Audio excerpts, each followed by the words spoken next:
"You do not belong in this line, sweetheart." The words were not a question, they were a command, delivered with a sneer that twisted the speaker's mouth into an ugly shape. The shove that followed was sharp, a calculated check of the shoulder meant to unbalance, to dominate, to clear the path. Christine Sharp stumbled only slightly. Her boots, civilian hiking boots, not issued combat boots, skidded an inch on the polished linoleum of the mess hall floor. She caught herself with a grace born of core strength and muscle memory, her hands snapping out to grip the stainless steel railing of the tray line. She did not drop her tray. She did not gasp. She merely stabilized her footing, took a slow breath, and turned her head. The man looming over her was a wall of muscle and marpat camouflage.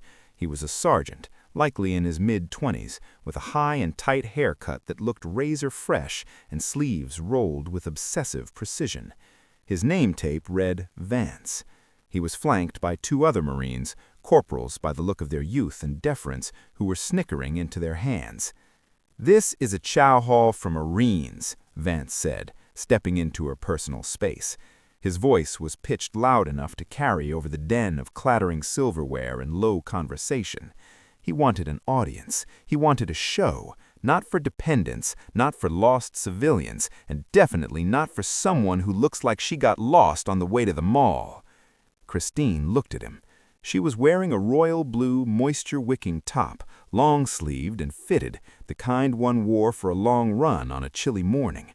Her long, blonde hair was pulled back in a practical ponytail, but strands had escaped, framing a face that bore no makeup, only the flush of physical exertion and the calm, icy stare of someone who had seen things Sergeant Vance could not imagine. "Excuse me, Sergeant," Christine said. Her voice was low, devoid of fear. It was a flat, resonant tone that usually made people stop and listen. "I am in line for cow. The sign outside says all hands welcome until 1300. It is 12:45. Vance laughed, a harsh barking sound. He looked at his friends. "Did you hear that? She thinks she can quote the placard to me?" He turned back to her, his chest puffed out, effectively blocking her access to the stack of plastic trays. "Listen, lady, I don't know who your husband is. I don't know if he's a staff sergeant or a lieutenant. Honestly, I don't care. But this line is for the working party coming off the range. We have been eating dust for 6 hours. You look like you've been eating bonbons. You can wait until the Marines are fed. Step aside." He moved to shove her again, physically using his chest to hurt her away from the serving line. Christine planted her feet. She did not move. It was like shoving a statue bolted to the deck. "I suggest you check your bearings, Sergeant," she said. The volume of her voice did not rise, but the temperature of it dropped 10 degrees. "You are making a scene, and you are violating the very discipline you claim to represent." Vance's face reddened. The quiet defiance insulted him more than a scream would have. A scream was weakness. Silence was a challenge. He leaned down, his face inches from hers. The smell of CLP gun oil and stale sweat rolled off him. "My bearing is fine," he spat. "My problem is civilians thinking they own the place because they married a uniform. Now move, or I will have the MPs escort you out for loitering and harassment." The mess hall gone quiet in their immediate vicinity. Marines at nearby tables, mostly junior enlisted, heads shaved, eyes wide, paused with forks halfway to their mouths. It was the train wreck dynamic. Nobody wanted to watch, but nobody could look away. They saw a large, aggressive NCO bullying a woman in a blue shirt who looked barely older than 30, though her eyes looked ancient. They saw the disparity in size. They saw the injustice, but they also saw the stripes on Vance's collar. In the rigid hierarchy of the mess hall, intervening against a sergeant when you were a private first class was a good way to spend your weekend scrubbing dumpsters. So they watched. They shifted uncomfortably. They waited for her to break, to cry, to run away. She did none of those things. Christine simply adjusted her stance, widening her base. She looked past Vance, scanning the room, not for help, but assessing the environment. Her eyes tracked the exits, the spacing of the tables, the line of sight to the galley. It was a reflex, an old habit that never truly died. "You are blocking the line, Sergeant," she said. Vance grabbed a tray from the stack, aggressively, snapping it off the pile and shoved it toward her chest, stopping just short of hitting her. "Get lost. Go to the commissary if you're hungry. This is a place for warriors." The word hung in the air, heavy and misused. Warriors. For a split second, the fluorescent lights of the mess hall seemed to flicker in Christine's vision. The smell of industrial cleaner and Salisbury steak vanished, replaced by the copper tang of blood and the acrid scent of burning diesel. She wasn't in North Carolina anymore. She was in a dusty, sun-bleached courtyard in Romani. The heat was pressing down like a physical weight. She was looking at a young corporal, much younger than Vance, holding a pressure dressing against ephemeral bleed, his hands slick and shaking. She remembered the sound of the incoming mortar, the whistle that cut through the prayer call. She remembered the calmness that had washed over her then, the absolute clarity of command when the world was falling apart.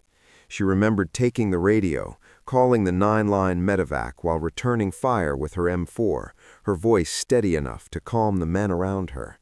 The image flashed and vanished, lasting no longer than a heartbeat. It was a phantom limb of memory, triggered by the arrogance of a man who used the word warrior like a club rather than a burden. Christine blinked, the mess hall rushing back into focus. She looked at the tray hovering inches from her chest, then up at Vance's sneering face.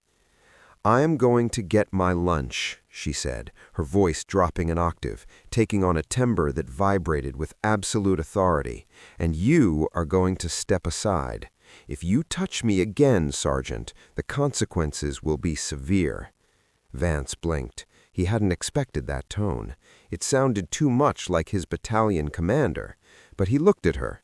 The blonde ponytail, the blue athletic shirt, the lack of visible rank, and his bias overrode his instincts. "Is that a threat?" Vance stepped closer, towering over her.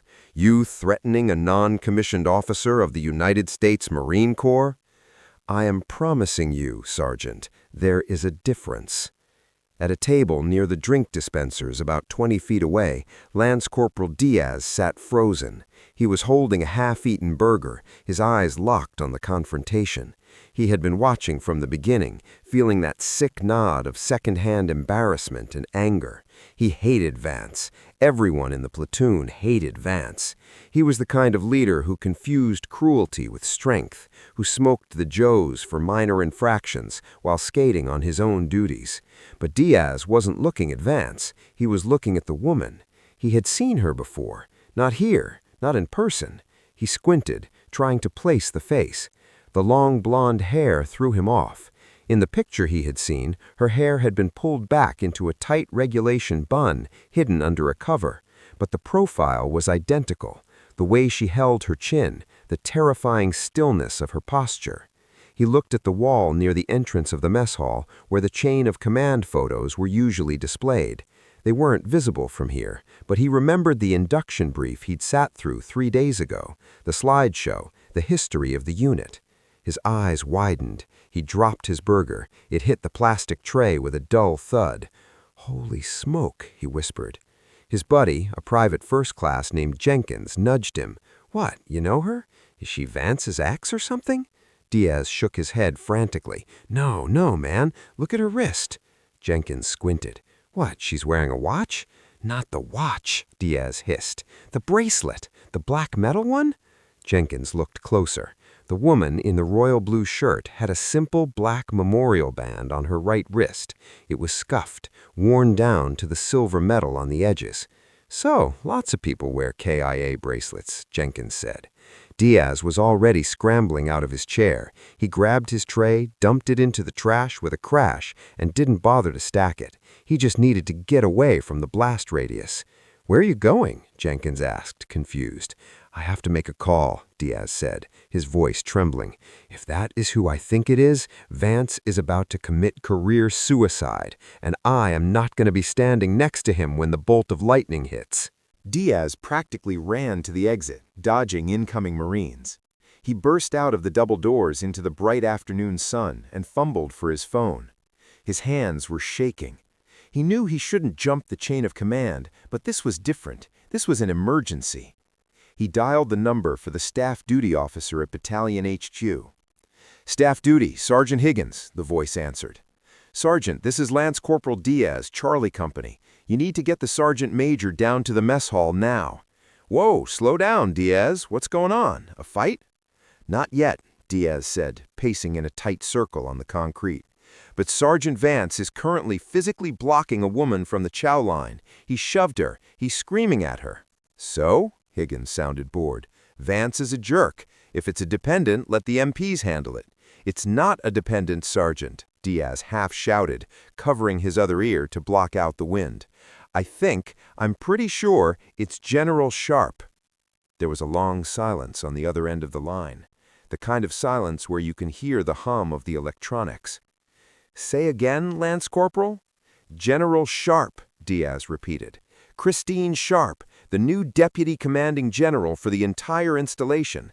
I saw her picture in the welcome brief. She's in civvies. She's wearing a blue running shirt. Vance thinks she's a spouse. He just told her to get lost." The sound of a chair scraping violently against the floor came through the phone. "Are you sure, Diaz?" Higgins' voice had jumped an octave. "If you were wrong about this—" "I'm looking through the window right now," Diaz said, pressing his face to the glass. "She's standing at parade rest. Basically, she hasn't moved. Vance is poking her in the shoulder. Sergeant, you need to get here. I'm alerting the co. Stay on the line." "No, hang up. I'm moving." The line went dead. Back inside the mess hall, the tension had stretched to the breaking point. Vance had not backed down. If anything, the lack of reaction from the woman had infuriated him further. He felt foolish standing there, yelling at a wall of calm, and his ego demanded a victory. "I'm done asking," Vance growled. He gestured to the two corporals behind him. "Escort this civilian out of the building. If he resists, detain her for the MPs." The two corporals exchanged a nervous glance. They were younger, less invested in Vance's power trip, and something about the woman's eyes made their stomachs turn. "Sergeant, maybe we should just let her eat," one of them mumbled. "I gave you a direct order," Vance snapped, not looking at them. "Get her out of my face." One of the corporals hesitantly stepped forward. "Ma'am, please, just go. We don't want any trouble." Christine looked at the young corporal. Her expression softened just a fraction. It was the look a mother gives a child who is about to touch a hot stove. "Do not touch me, Corporal," she said softly. "You are following an unlawful order. Stand down." The authority in her voice froze the corporal in his tracks. He looked at Vance, then back at her, paralyzed. "Unlawful?" Vance scoffed.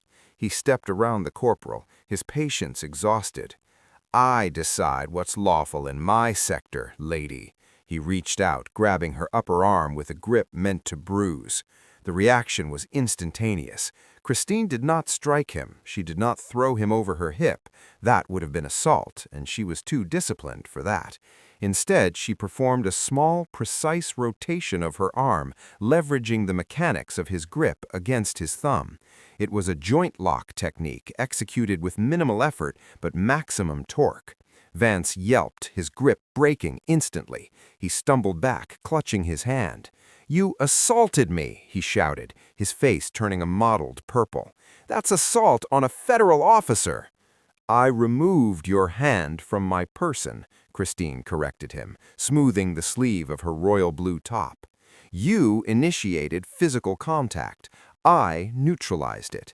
I highly recommend you stop talking, Sergeant. You are digging a hole that you will not be able to climb out of." "I'm having you arrested," Vance screamed, pointing a finger at her. "You're done, you hear me? You are going to jail." The doors to the mess hall burst open. It wasn't just one door. The main entrance, the side exit, the galley loading dock. Suddenly, the ambient noise of the mess hall, the chewing, the talking, the clattering, died instantly. Through the main doors strode a phalanx of Marines. At the front was a lieutenant colonel, his face a mask of absolute panic and fury.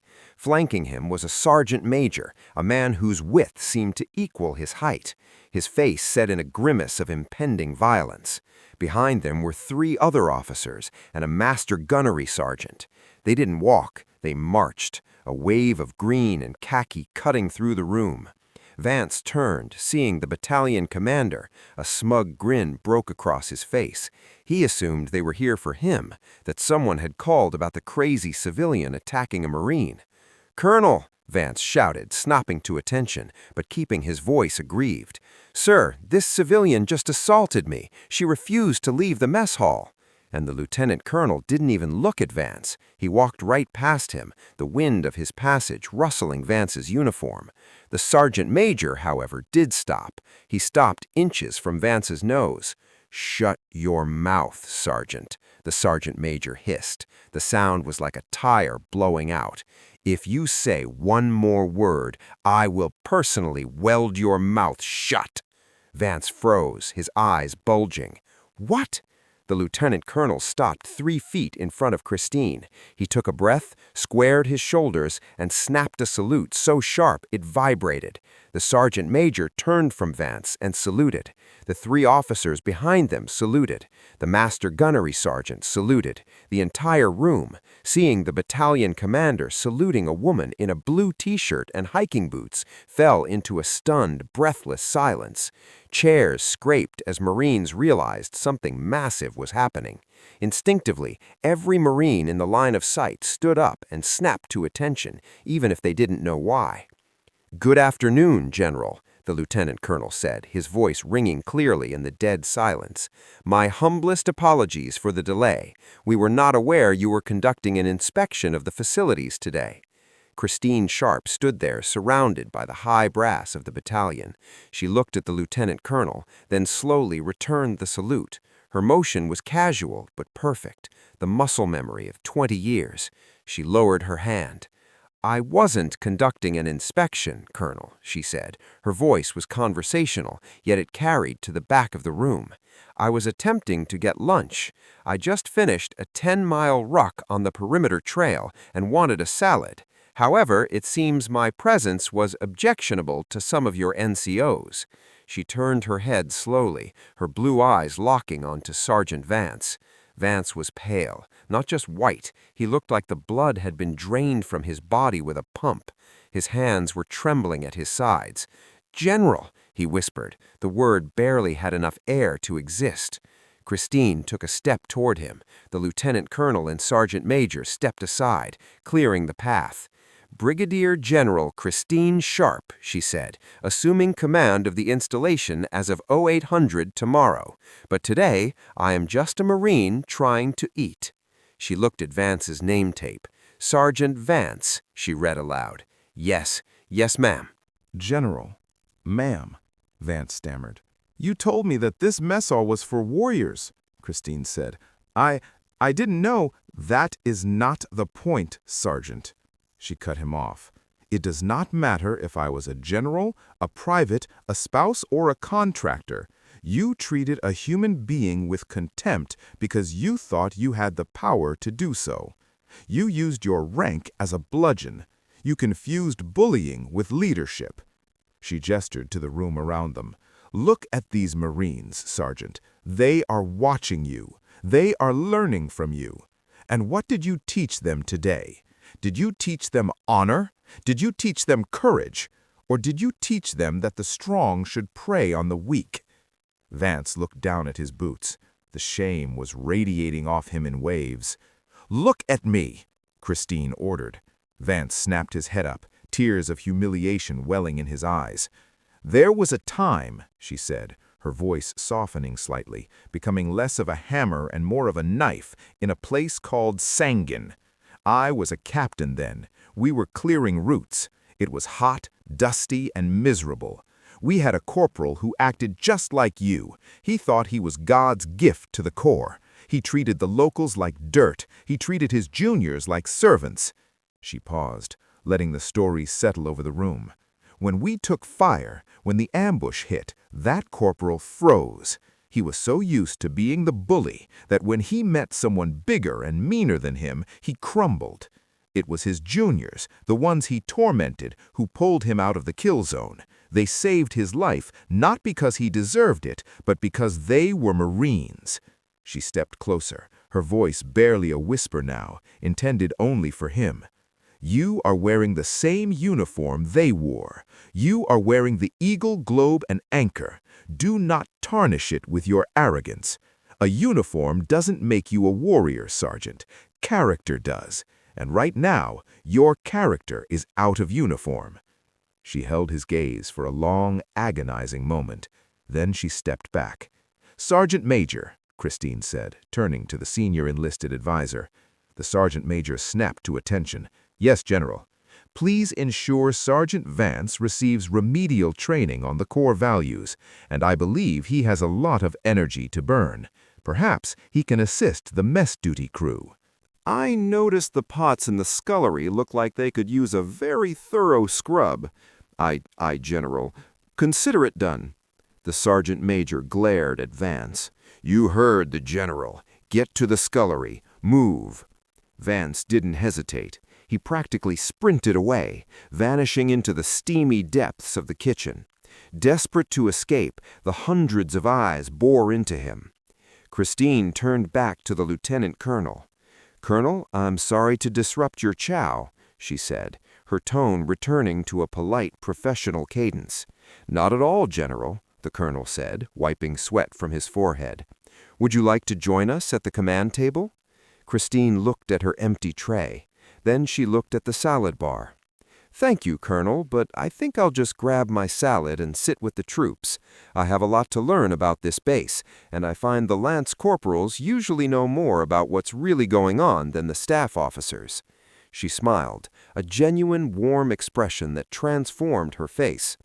Besides, she added, glancing toward the table where Lance Corporal Diaz was sitting, staring at her in awe, I think someone over there recognized me and had the courage to make a call. That's the kind of initiative I like to see. She walked over to the salad bar. The line of Marines parted like the Red Sea. After you, General, a young private said, gesturing to the tongs. Christine shook her head. No, Devil Dog, you were here first. Leaders eat last. She waited her turn. The fallout was swift, but it wasn't the public execution many expected. General Sharp didn't believe in destroying careers for a single mistake, even a grievous one. She believed in correction. Sergeant Vance spent the next 3 weeks on mess duty. He scrubbed pots until his hands were raw. He mopped floors. He served cow to the very privates he had mocked. It was humbling. It was grueling. And it was exactly what he needed. One afternoon, toward the end of his punishment, General Sharp returned to the mess hall. She was in uniform this time. Common Dance Service Alphas, the stars on her collar gleaming. She walked through the serving line. Vance was there, spooning mashed potatoes onto trays. He saw her coming and stiffened. He looked tired. The arrogance was gone from his eyes, replaced by a weary exhaustion. "Good afternoon, Sergeant Vance," she said, pausing in front of him. "Good afternoon, General," Vance said, his voice steady, respectful. "How is the scullery?" "It's instructive, General." "Good." Christine looked at the serving spoon in his hand. "You know, Vance, the best leaders are the servants. If you can't serve the men, you can't lead them. Do you understand that now?" "Yes, ma'am, I do." "Truly?" Christine nodded. She reached into her pocket and pulled out a coin. It wasn't a standard commander's coin. It was smaller, battered, with the emblem of her old unit from Iraq on one side. She placed it on the metal shelf of the serving line, next to the mashed potatoes.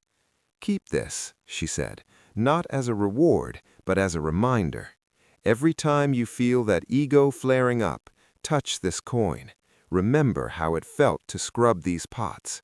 Remember that you are no better than the Marine standing in front of you." She picked up her tray and moved down the line. Vance stared at the coin. He picked it up, his thumb running over the rough metal.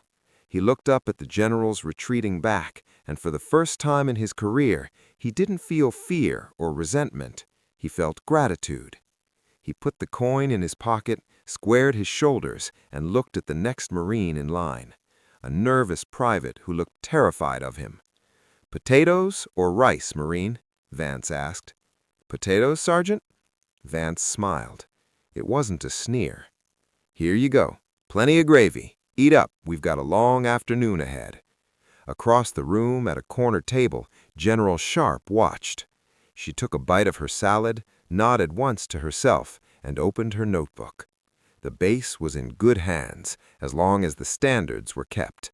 And standards, she knew, started with the small things, like knowing who was standing next to you in line. If you enjoyed this story of justice and leadership, please like the video and subscribe to She Chose Valor. We share stories every week that honor the women who serve, the sacrifices they make, and the quiet strength they carry long after the uniform comes off. Help us keep these stories alive. Semper Fi.